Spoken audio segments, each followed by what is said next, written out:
Hello friends, this is Praveen. जैसा आप सब जानते हैं कि जेई मेंस का पार्ट 2 एग्ज़ाम्स होने वाला है और कई बच्चों के नीट एग्ज़ाम्स भी आने वाले हैं। तो केमिस्ट्री में हम क्या करने वाले हैं कि हर टॉपिक से जो इम्पॉर्टेंट कॉन्सेप्ट्स है उसको डिस्कस करेंगे, छोटे छोटे वीडियोस और उससे रिलेटेड कुछ इंपॉर्टेंट क्वेश्चंस को डिस्कस करेंगे सो दैट कि उस टॉपिक में जो इम्पॉर्टेंट कॉन्सेप्ट्स हैं उनकी क्लैरिटी में आपको ज़्यादा मदद दे पाए। तो उससे रिलेटेड ये वीडियोस मैं बनाने की कोशिश कर रहा हूँ। द थिंग इज़ दैट कि यहाँ पे मैं पहला चैप्टर मतलब class 11 some basic concepts of chemistry का पहला टॉपिक है, उसमें एक कॉन्सेप्ट होता है जिसको हम बोलते हैं मोल एनालिसिस। अब ये होता क्या है, थोड़ा आराम से ध्यान से सुनो और उसके बाद से इससे रिलेटेड क्वेश्चंस बनाने की कोशिश करो। बहुत ही मैजिकल चीज़ है ये, ध्यान से देखिएगा। मोल एनालिसिस का मतलब जब भी हम देखने की कोशिश करते हैं तो इसमें क्या होता है कि ए रिएक्ट कर रहा है तो ए बी के साथ रिएक्ट कर रहा है तो सी कितना मोल्स बना रहा है या क्या अमाउंट है सी का, तो उसको सॉल्व करने के लिए या कितना लिमिटिंग रिएजेंट है उसमें या कितना एक्सेस रिएजेंट है, ये सब कुछ इससे पता चल पाएगा। तो देखते होता क्या है, तो जब भी हमारे पास कोई भी केमिकल इक्वेशंस गिवन हो, लेट्स सपोज कि हमारे पास H2 है और प्लस O2 है और ये मिलके क्या बना रहा है, वाटर। कोई भी इस तरह की चीज़ हो, कुछ भी इस तरह की, तो पहली चीज़ हम क्या करने की कोशिश करेंगे कि इस तरह की इक्वेशंस जब भी हमारे पास कोई भी केमिकल इक्वेशंस गिवन हो तो उसको हम बैलेंस करने की कोशिश करेंगे। कोई भी केमिकल इक्वेशंस बैलेंस करने की कोशिश करेंगे। यहाँ पे देखो तो ये इक्वेशन बैलेंस नहीं है, इसको अगर हम बैलेंस करने की कोशिश करेंगे तो हम क्या करेंगे, इसके आगे एक 2 लगा देंगे और यहाँ पे भी 2 लगा देंगे।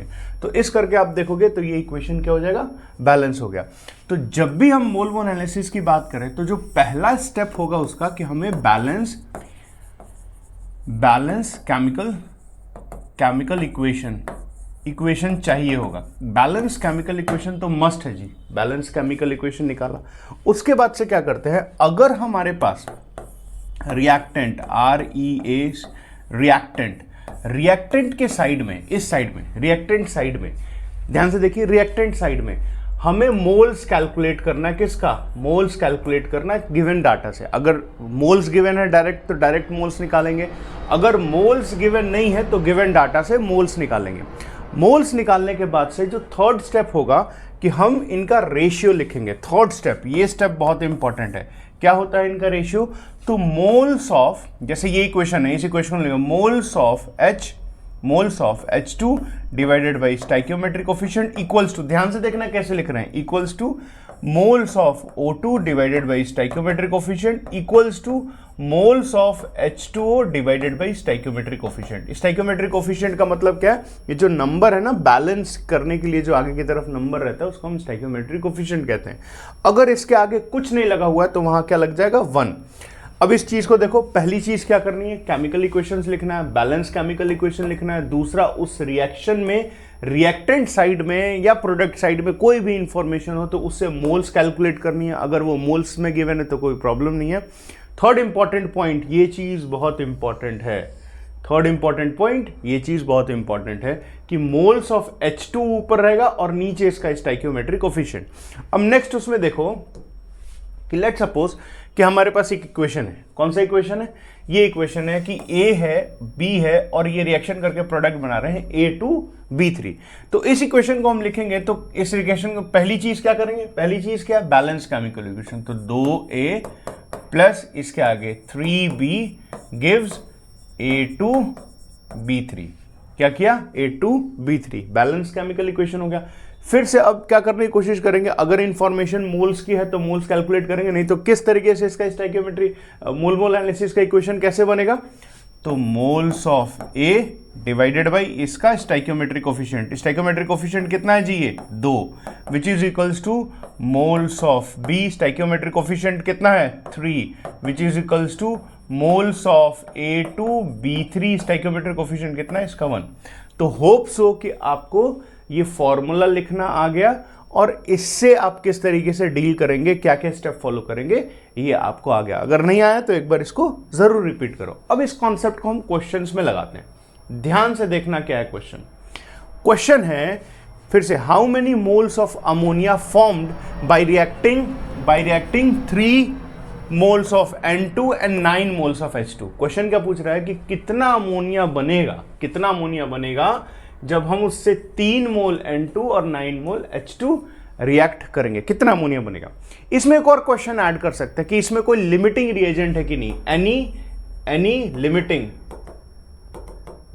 रिएजेंट्स, एनी लिमिटिंग रिएजेंट्स, मतलब इसमें कोई H2 और N2 में कोई लिमिटिंग रिएजेंट है कि नहीं। लिमिटिंग रिएजेंट का मतलब क्या होता है कि जो चीज पहले खत्म हो जाए। ध्यान से देखना, तो पहले तो हम इक्वेशन लिखेंगे। इक्वेशन क्या है कि भाई N2 है प्लस H2 है और NH3 बना रहा है। N2 है, H2 है और NH3 बना रहा है। अब इसमें गिवन है पहली चीज, अब ये इक्वेशन गिवन है, इक्वेशन में हम क्या करेंगे, इसको बैलेंस करने की कोशिश करेंगे। तो बैलेंस करने की कोशिश करोगे तो यहाँ पे तुमने 2 लगा दिया और यहाँ पे 3 लगा दिया, भाई बैलेंसिंग तो आनी ही चाहिए। तो अब ये देखो, ये इक्वेशन बैलेंस हो गया। अब क्या गिवन है कि ये जो N2 है, ये N2 कितना है, N2 3 मोल्स है और ये H2 कितना है, 9 मोल्स। ये क्वेश्चन में मोल्स, ये क्वेश्चन में गिवन है मोल्स। तो अब मोल मोल एनालिसिस लगाओ, इसमें मोल मोल एनालिसिस लगाओगे तो क्या लिखा है कि 3/1। 1 क्यों, क्योंकि इसका स्टोइकियोमेट्रिक कोएफिशिएंट के आगे क्या 1 लगा हुआ है, इसका स्टोइकियोमेट्रिक कोएफिशिएंट के आगे 1 लगा हुआ है। दूसरा क्या लिखोगे आप, दूसरा क्या लिखोगे 9/3। क्या लिखोगे 9/3। 9 क्यों, क्योंकि इसका मोल्स है और 3 इसका स्टोइकियोमेट्रिक कोएफिशिएंट, और उसके इक्वल्स फिर से आप क्या लगाएंगे, अमोनिया। तो अमोनिया का मोल्स मतलब NH3 का मोल्स हमें कैलकुलेट करना है, हमें पता नहीं है, डिवाइडेड बाई इसका स्टोइकियोमेट्रिक कोएफिशिएंट 2। अब ये देखो कि इससे अगर आप इसको काटोगे तो ये कितना आएगा, 3 आएगा। तो इसका मतलब कि जो रेशियो N2 का है, जो रेशियो N2 का है वही रेशियो तो H2 का भी है, 3/1। क्या रेशियो है भाई इसका भी, 3/1, इसका भी रेशियो 3/1। तो इसमें ना कोई लिमिटिंग रिएजेंट है ना एक्सेस रिएजेंट है। क्या है, इसमें ना कोई लिमिटिंग रिएजेंट है ना कोई एक्सेस रिएजेंट है। तो करना क्या है आपको, इसमें ना कोई लिमिटिंग रिएजेंट है ना कोई एक्सेस रिएजेंट है, तो करना क्या है, बस इन दोनों में से किसी एक को पकड़ लो और इक्वेट करो। तो मतलब विच इंप्लाइज दैट, क्या इंप्लाइज हो रहा है कि इसमें से किसी एक को भी पकड़ लो। तो 3/1 विच is equals to moles of NH3 divided by 2। अब ये क्रॉस मल्टीप्लीकेशन हुआ तो 6 इज इक्वल्स टू NH3, मतलब मोल्स ऑफ अमोनिया कितना हो गया जी, 6। मोल्स ऑफ अमोनिया कितना हो गया, 6। ये 2 से हमने क्या किया, इसको 3 को मल्टीप्लाई कर दिया। है ना मैजिकल चीज कि बस ये रेशियो में सेट करो और आंसर निकालो, बस ये रेशियो में सेट करो। अभी तो देखने में थोड़ा बड़ा लग रहा है, लेकिन once you get into the habit आप दिमाग में इसको सॉल्व करके खटाक से टिक लगा सकते हो। तो ये इस तरह के क्वेश्चंस में सॉल्व करने का सबसे शॉर्ट ट्रिक है। इसको देख के एक बार इसको अप्लाई करने की कोशिश करना, ठीक है। एक और क्वेश्चन देखने की कोशिश करते हैं। लेट सपोज ये क्वेश्चन देखो, क्या क्वेश्चन है कि calculate the moles of A2B3C4 formed, A2B3C4 formed by the reaction of 0.6 mole A, 0.9 mole B and 1.2 mole C। अब इस सबको देखो, अब इस सबको एक बार सॉल्व करने की कोशिश करते हैं, लगाने की कोशिश करते हैं। क्या सीन है कि अगर हम इसको लगाने की कोशिश करेंगे तो पहले इक्वेशन लिखते हैं। क्या है कि भाई A है, A के साथ B का रिएक्शन प्लस C रिएक्शन, और ये क्या बना रहा है, A2B3C4। क्या बना रहा है, A2B3C4। अब इसको बैलेंस करेंगे तो ये क्या हो गया, 2, अब ये क्या हो गया, 3, और ये क्या हो गया, 4। यही तो हुआ इक्वेशन। अगर हमने बैलेंस किया तो ये क्या हो गया, A हमारे पास कितना है 2, B कितना है 3 और C कितना है 4, बैलेंस हो गया। फिर अब इनका रेशियो रखेंगे तो A का मोल्स कितना गिवन है, A का मोल्स कितना है 0.6, A का मोल्स 0.6, B का मोल कितना है 0.9 और C का मोल कितना है 1.2। अब मोल मोल एनालिसिस में सेट करो, तो कैसे सेट करोगे, 0.6 divided by stoichiometric coefficient 2 which is equals to इसका 0.9 डिवाइडेड बाई स्टोइकियोमेट्रिक कोएफिशिएंट 3 और इसका 1.2 divided by stoichiometric coefficient 4 which is equals to Na2B3C4 formed divided by 1। अब देखो इसको काटोगे तो ये क्या हो गया 0.3, इसको भी काटा तो 0.3 और इसको भी काटा तो 0.3, मतलब इसमें कोई भी एक्सेस रिएजेंट नहीं है, कोई भी लिमिटिंग रिएजेंट नहीं है। तो किसी ने आपसे पूछा कि भाई मोल्स ऑफ A2B3C4 फॉर्म्ड कितना है, तो बहुत ही इजीली आप लिखेंगे कि moles of A2B3C4 is equals to 0.3। क्या है 0.3, है ना आसान। बस आपको रेशियो में सेट करना और आंसर निकालना है। अब एक कंपटीशन में आया हुआ क्वेश्चन इसी कॉन्सेप्ट के बेसिस के ऊपर क्या बोलता है कि 245 ग्राम KClO3 is heated, calculate the weight loss. तो पहली चीज जो सबसे इंपॉर्टेंट है कि आपको इक्वेशन आना चाहिए। तो अगर मेरे पास क्या है, KClO3 है, अगर तुमने इसको हीट किया, इसको तुमने हीट किया तो क्या बनाएगा ये, KCl और प्लस O2, KCl और प्लस O2।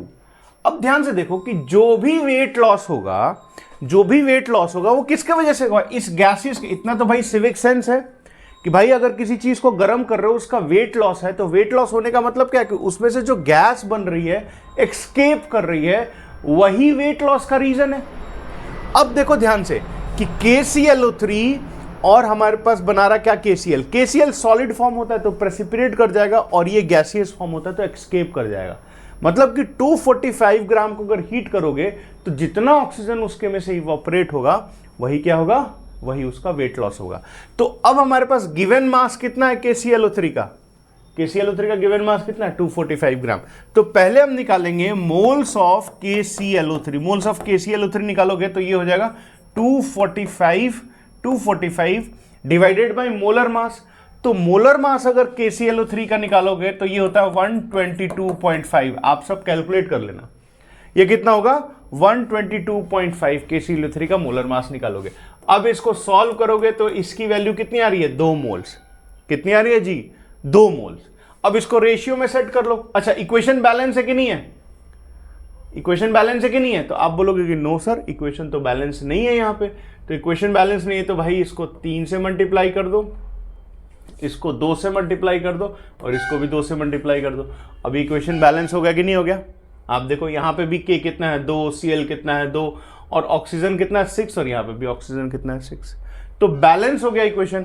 तो अब हम मोल मोल एनालिसिस में डालेंगे, तो मोल मोल एनालिसिस में डालेंगे तो क्या होगा, मोल्स ऑफ KClO3। तो KClO3 का मोल्स कितना है, मोल्स ऑफ KClO3 का मोल्स अभी कैलकुलेट किया 2 divided by 2 which is equals to moles of KCl divided by 2 which is equals to moles of O2 divided by 3, moles of O2।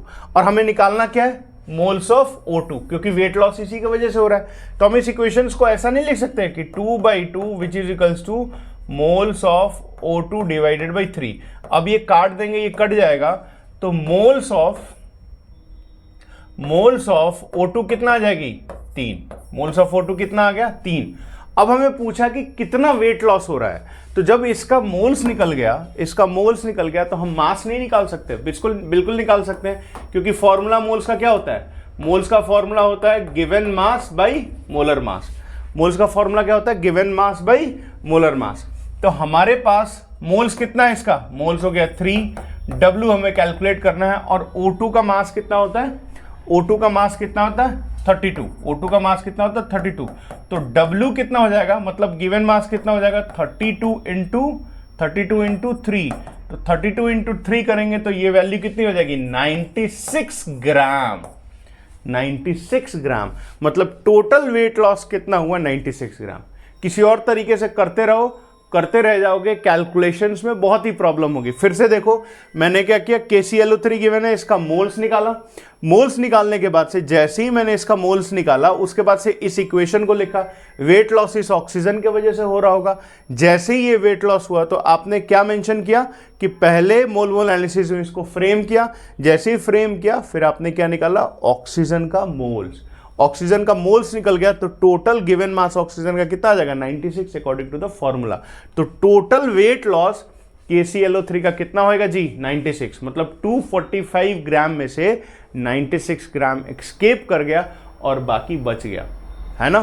तो मोल मोल analysis जो है ना, थोड़ा इसके ऊपर प्रैक्टिस करो। NCERT से रिलेटेड और भी जितने भी बड़े बड़े और हैवी क्वेश्चंस हैं बहुत इजीली इस रेशियो से हो जाते हैं। तो कोशिश आप ये करिएगा कि इस तरह के क्वेश्चन सॉल्व करिए, इस तरह के क्वेश्चंस को अप्रोच करो and try to practice this thing, क्योंकि ये बहुत ज़्यादा टाइम बचाएगा। कंपटीशन में हमारे पास ज़्यादा टाइम होता नहीं है, तो इसलिए always have this thing which is very important. Now if you find this very video bit supportive to you all, do support us, subscribe us and do share it. Thank you very much.